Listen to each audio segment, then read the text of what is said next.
All right. Hello, everyone. Welcome to this week's episode of Lemons to Lemonade, brought to you by TCM. I'm Terry Armstrong, co-founder, and we actually got a really great guest today. I've been trying to get him on here since the very first episode, but I finally got him. Mr. Guy Jones, how you doing, sir? I'm fantastic, Terry. How are you?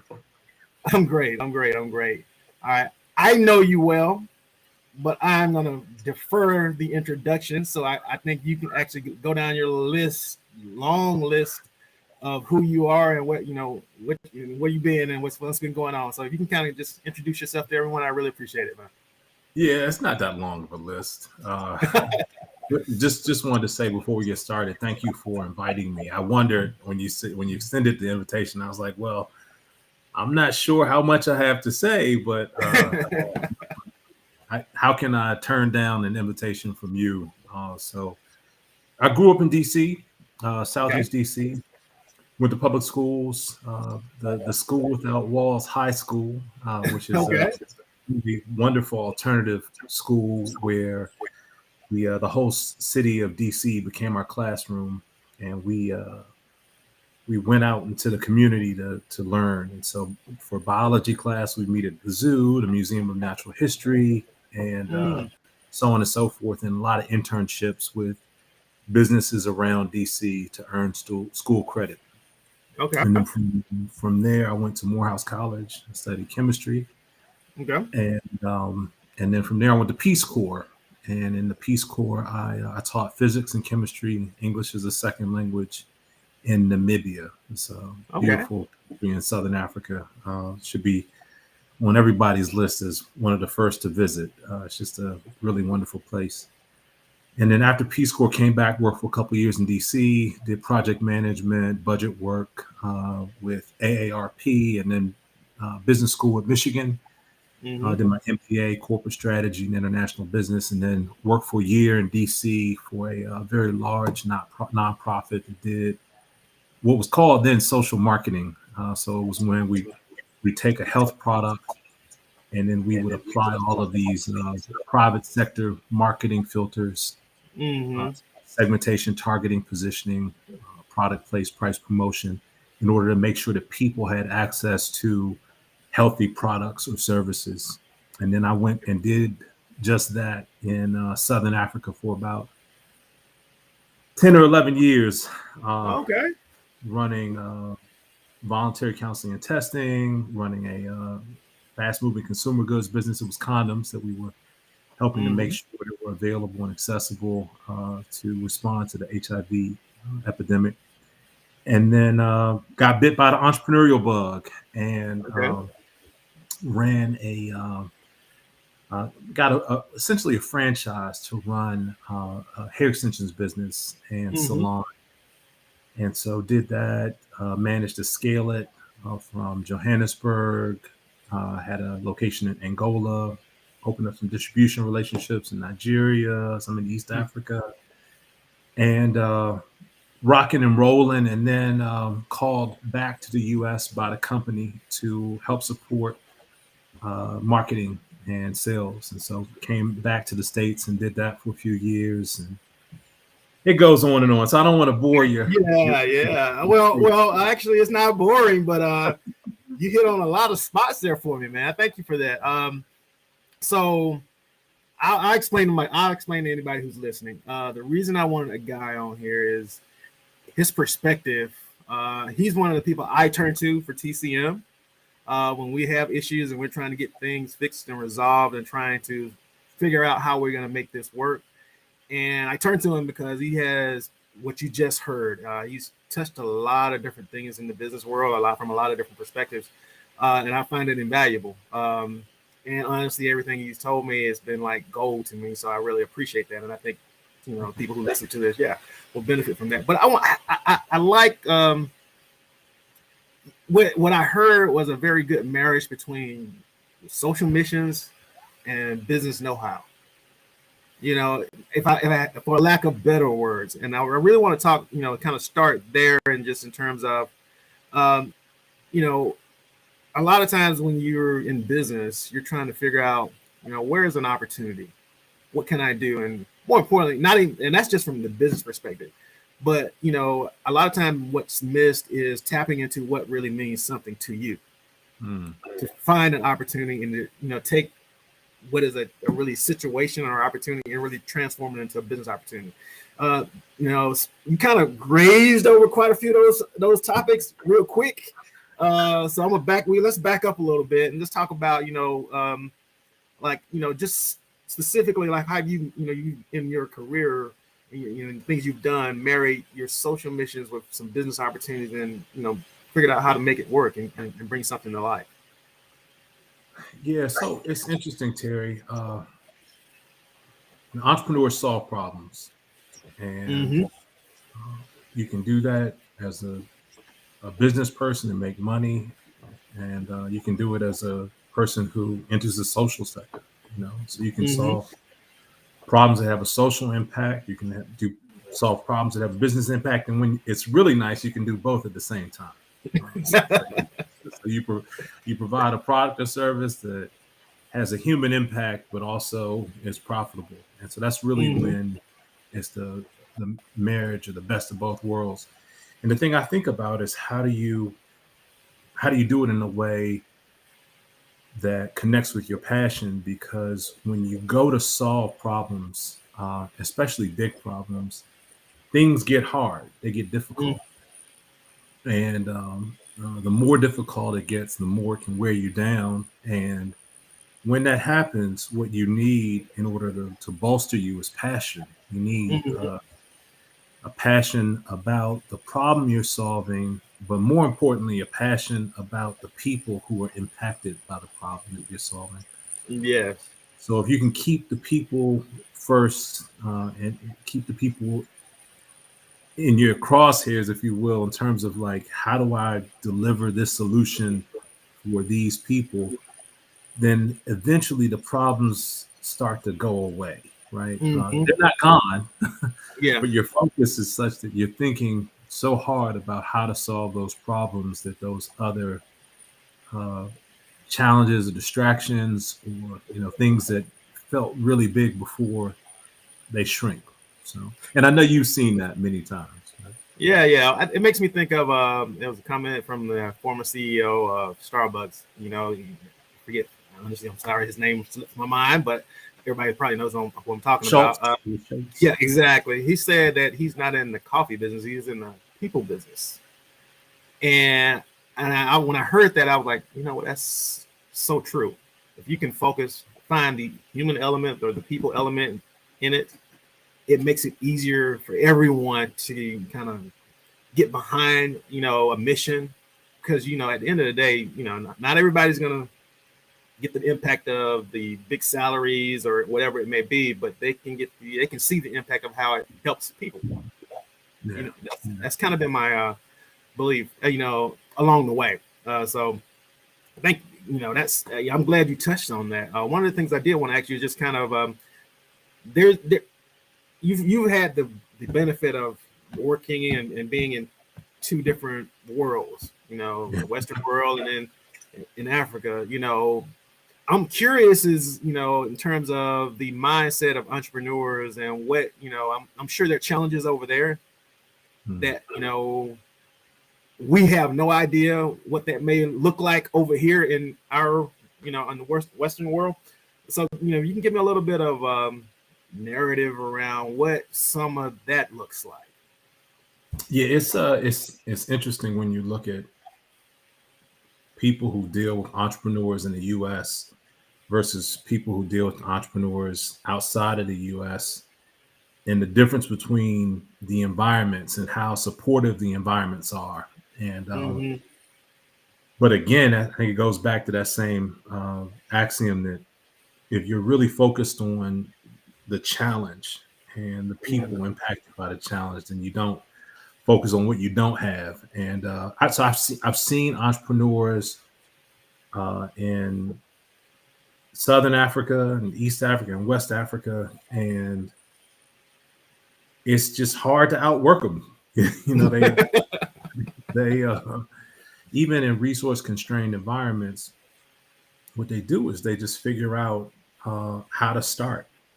And I think a lot of people sit on the fence. COVID shifted that for a lot of people, right? A lot of people sat on the fence before, and you take stock personally of what's important, and then you say, okay, well, how much? What do I really need? Because another thing that you see is in the U.S., people avoid an entrepreneurial path because we are consumers, and so we're so used to consuming that you have to really be able to turn down your consumption to be an entrepreneur, at least for a moment, until you have a different resource base. So there, I've seen entrepreneurs come from a low resource base, often, not always, and figure out how to start. And when I say that, I mean minimal viable product. What can I produce that gets in the hand of a consumer, that makes them happy? And then I've done that. How do I time over time improve on that process iteratively? How do I iteratively improve on that process a little bit and a little bit more and a little bit more until I get to a product that is sustainable, that is meeting the needs of my consumer? And then how do I pivot and think about the other needs? How do I do a 360 on that consumer to look at, okay, I've met this need. What's an adjacency? How do I just meet a need that's just a little bit next to what I want to do for them, and now a little bit next to what I want to do, and just to restart again, to experiment, to ask questions, to get. There's a woman who I just have so much respect for, Carol Tomei, who talks about getting belly to belly with your customer. She talks about how do you really know your customer in a way that the conversation doesn't always have to happen. You can anticipate what their needs are. You can meet those needs as soon as they get articulated or as soon as they're felt. And once you can start to do that, and I've seen how that happens a lot in on that side of the world. Other thing I'll mention real quick, when I think about markets, I love markets. So if you've ever been to a market outside of the U.S. in a so-called developing country, it's a place where magic happens. You have all of these different dynamics. You have all of these competitive forces. You have 15, 20, sometimes more people selling what looks like exactly the same product. And you wonder, okay, well, how are they differentiating themselves? How are they actually making this work? And you'll see over time that certain areas of the markets become more popular, and certain products become more popular, and certain vendors become more popular. And those are the people who are really on the cold face of figuring out how to deliver a product or service in a way that's belly to belly, where I think we could really, U.S. entrepreneurs and others who are so-called first world entrepreneurs could learn a lot by just going to a market and understanding how business is done in other places. Yeah. I've heard stories about the markets, and you tend to always hear about what the negotiations and everything else but what you pointed out was something that I really find really core to entrepreneurs is you almost have to be predictive in your customer when they walking in. Oh, they're gonna like X, Y, Z. Let me show you this. So it's not really a guess game, but that's them knowing the customers that come through on a regular basis. And I think you can apply that here in the Western world too.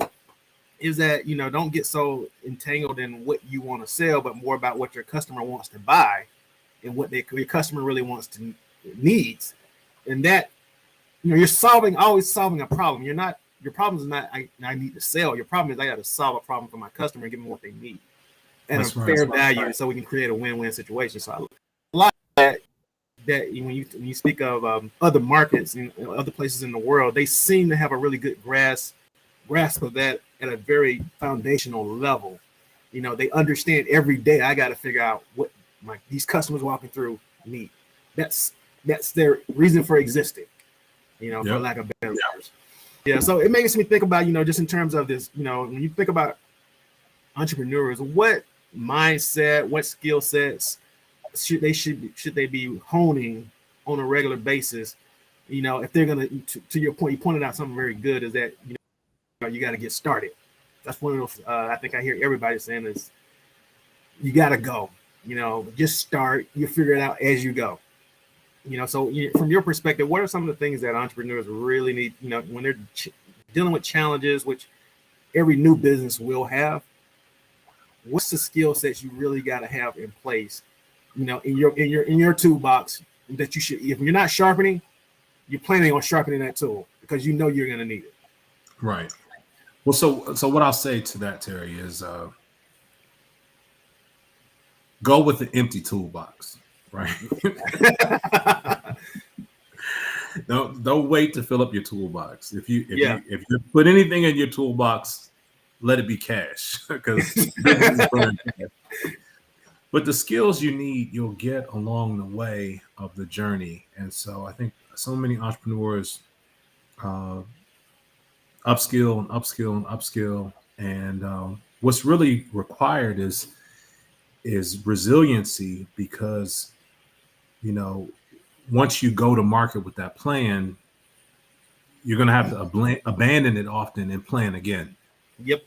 Yeah. And what happens is if you are not resilient, if you have a fixed mindset and that plan fails, then you internalize it as failure, and what you have to have more than anything as an entrepreneur is the ability to fail and pick yourself up and to fail again and to pick yourself up and to fail again and to pick yourself up and fail until you succeed.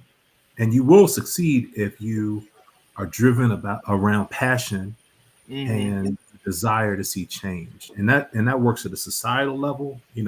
I've seen the other thing that you have to have before I go into that is you have to have a keen ability to listen to that voice that is pushing you towards success.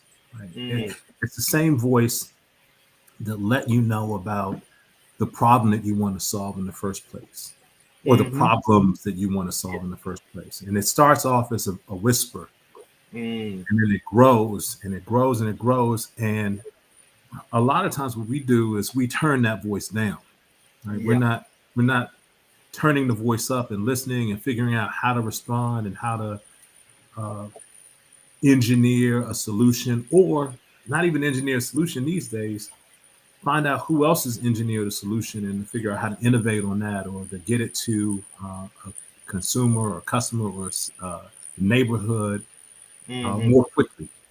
And if we can be resilient and fail, if we can listen to our internal voice and respond, and then be proactive, right? Like, so many times you and I have had this conversation before where we had the idea. We read the tea leaves. We saw the market conditions. We knew what would work. We knew the people who could implement the technology to make it work. And we just discussed it. Yep. And so the entrepreneur has to be able to move from whisper to ideation to action, to failure, back to ideation, and so on. And so it's one of those things where it's an iterative process. But if you're not resilient, if you're not listening, if you're not action oriented, then you pause and you don't really move where you want to move. And the biggest problem with that is that it's not just you who loses out. It's everyone who would have benefited from you sharing your gift, your idea, your purpose with a larger community. So. Yeah. Everybody's heard the saying, it takes a village to raise a child. I think it takes a village to build a business up. If you really think about it, I always said I don't ever want to be the smartest guy in the room ever. That is a problem if that happens for me as a business person. And the reason I say is I know I have to go out there and connect with the right people out there to help make something work. That's the reason I know you. To be honest, besides other things, but that's critical. I think I like the fact that you said that that, it just, you're gonna fail, you're gonna go through some things. Actually, you're gonna learn. I mean, that's where you learn. You don't learn from getting it right all the time, because that just enforces what you've already done and what you know. You don't learn anything new from winning all the time, most of the time. So I don't mind a few wins, but you're right. Yeah, I need a little encouragement, That's but right. I know, I ask people all the time, like, if you got everything you think you want at this very moment, could you handle it? Most of the time, we couldn't. If we'd have got it too soon, because we wouldn't have known how to handle that level of success, especially in business. Because the minute you start trying to scale up, it gets real ugly really quick. And you're playing with, honestly, you're playing with real money. It's not monopoly money. Right. And it's usually other people's money. Exactly. And sometimes you only get one shot. We're not always promised that second shot. So, something to think about. I want to switch gears just a little bit. We're at, actually a little bit over, so I'm sorry. We usually go about 20 minutes. But okay. I know you're working on some really cool business endeavors.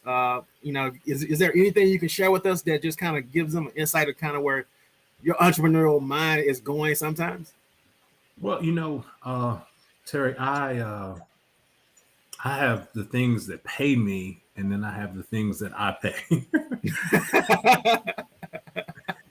And what I'm most excited about right now is the opportunity to work with helping find solutions to some of the low income housing problems that we have in the city. Okay. I'm excited about helping figure out how my kids' school can continue on this pathway of equity and inclusion. It's already diverse, so it's figuring out what does equity look like, and I love the way that they're wrestling with it, and I love being part of those conversations. The work that pays me, I'm helping social services organizations build business plans, helping entrepreneurs navigate the terrain of new businesses, new product launches, launching new brand platforms. That's exciting to me. I love seeing entrepreneurs succeed. I'm always looking for how to achieve more scale. And so the battle is always, do I keep doing this individually? Do I, figure out ways to go internal within organizations to do this, entrepreneur versus entrepreneur. And if I had to think of a closing thought, I would say what I've learned most recently, and I think it's a powerful thing for entrepreneurs, is gratitude. Being grateful and still challenging, so being grateful for the relationships. I'm grateful for the collaboration I have with TCM. I'm grateful for all of the collaborations I've had with Indeed in the past, with PSI, with others that I've been able with Bethune-Cookman, folks that I've been able to collaborate with, institutions, because you always pick up something, always learn something, and hopefully you're always just improving yourself and getting ready for that next opportunity, where God's positioning you. So, and so faith comes in there as well as another thing that entrepreneurs have to have: gratitude and faith to round it out, to take it back to the old conversation. So hopefully that gives you a little bit of a window into what I'm working on, but stay tuned. Cool. Hey, well, once again, man, I really want to say thank you for joining us today. It's really been beneficial to me, as always. I hope it's been beneficial to everyone else. I know it has.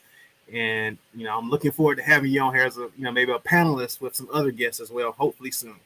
That'd be great. There's some folks I'm working with My City of Peace that do some great work, MTN and others. So MTM, I want to make sure that I recommend some of them to be panelists too, to come on and share how they're changing the world. That'd be great. And once again, man, thank you so much. And till our next time, we really appreciate it, man. Really do. Thank you. Take care.